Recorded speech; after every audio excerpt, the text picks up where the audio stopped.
গরুর মাংস দিয়ে নুনিয়া শাক রান্না করেছি। এটা কিন্তু পুরান ঢাকার একটা ঐতিহ্যবাহী খাবার। এটা খেতে কিন্তু ভীষণ মজার, আর যে একবার এটা খেয়েছে সে কিন্তু বারবার এটাই খেতে চেয়েছিল। তো চলো এই ভিডিওটি তোমাদের সাথে শেয়ার করে নেওয়া যাক। তাহলে ভিউয়ার, আসসালামু আলাইকুম, সবাই কেমন আছেন? আশা করি সবাই ভালো আছেন। তো নুনিয়া শাকটা কিন্তু এটা অনেক টক হয়। তো চলো রান্নার প্রসেসিংটা দেখে নেওয়া যাক।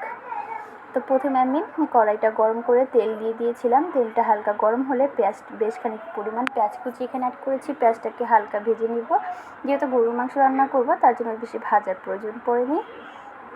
আর এখানে আমি পরিমাণ মতো আদা রসুনের পেস্ট দিয়ে দিয়েছি, যেটা ভালো করে কষিয়ে নিতে হবে। যত কষাবে তত কিন্তু এর কাঁচা ফ্লেভারটা চলে যাবে।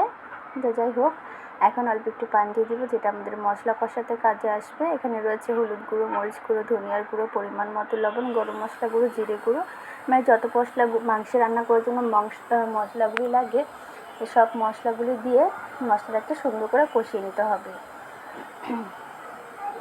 ভালো করে মশলাটা কষানো হয়ে গেলে এখানে আমি দিয়ে দিব গরুর মাংস।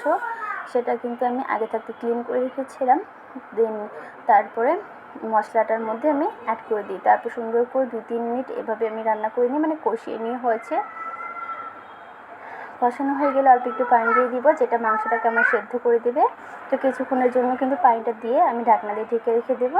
কিছুক্ষণ পর দেখো বলক চলে এসেছে। তারপর ঢাকনা দিয়ে ঢেকে রেখে দেবো প্রায় 15-20 মিনিটের জন্য। এর মাঝে কিন্তু আমি 2-3 বার নাড়াচাড়া দিয়েছি। তারপর দেখো কিছুক্ষণ পর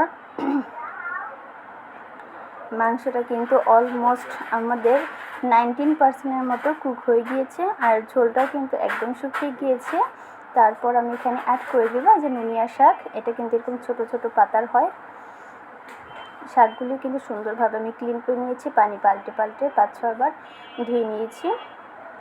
তারপরে মাংসের মধ্যে অ্যাড করে দিব। এখন ওই যে আমরা শাক যেভাবে রান্না করি সেভাবে এটা রান্না করে নিব। দিয়ে একটু ঢাকনা দিয়ে ঢেকে রেখেছিলাম। তারপর দেখো কত পানি বের হয়ে গিয়েছে শাকের থেকে। এখন এই পানিটা আমি শুকিয়ে ফেলবো, তাহলে কিন্তু আমাদের রান্নাটা কমপ্লিট। একটু পরপর নাড়াচাড়া দিতে হবে।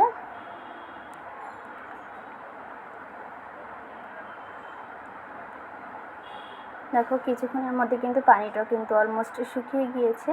তো এই পর্যায়ে আমি একদম অনবরত নাড়াচাড়া দিয়ে একদম ভাজা ভাজা করে নিতে হবে। দেখো ভাজা ভাজা হয়ে গেলে কিন্তু এরকম তেল বের হয়ে যাবে, তখনই বুঝে নিতে হবে যে শাক রান্নাটা অলমোস্ট কমপ্লিট। আর এই সময় কিন্তু ঘ্রাণে পুরো বাড়ি কিন্তু মোমো করছিল। তো আমার রান্নাটা কিন্তু অলমোস্ট কমপ্লিট হয়ে গিয়েছে। দেখো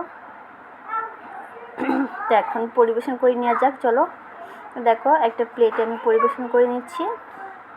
পরিবেশন করার পর কতটা লোভনীয় হয়েছে না, খেতেও কিন্তু ভীষণ মজার হয়েছিল। তোমরা চাইলে একবার হলো এটা ট্রাই করে দেখতে পারো। এটা পুরান ঢাকার একটা ঐতিহ্যবাহী খাবার, যে একবার খেয়েছে সে কিন্তু বারবার এটা খেতে চেয়েছিল। গরম গরম ভাত কিন্তু 1 নিমিষে একদম শেষ হয়ে যাবে। আর ভিডিওটি ভালো লাগে like, share, comment and subscribe করে পাশে থাকবে। তো আজ এই পর্যন্ত, আবার অন্য কোনো ভিডিওর সাথে নিশ্চয়ই দেখা হচ্ছে। আল্লাহ হাফিজ।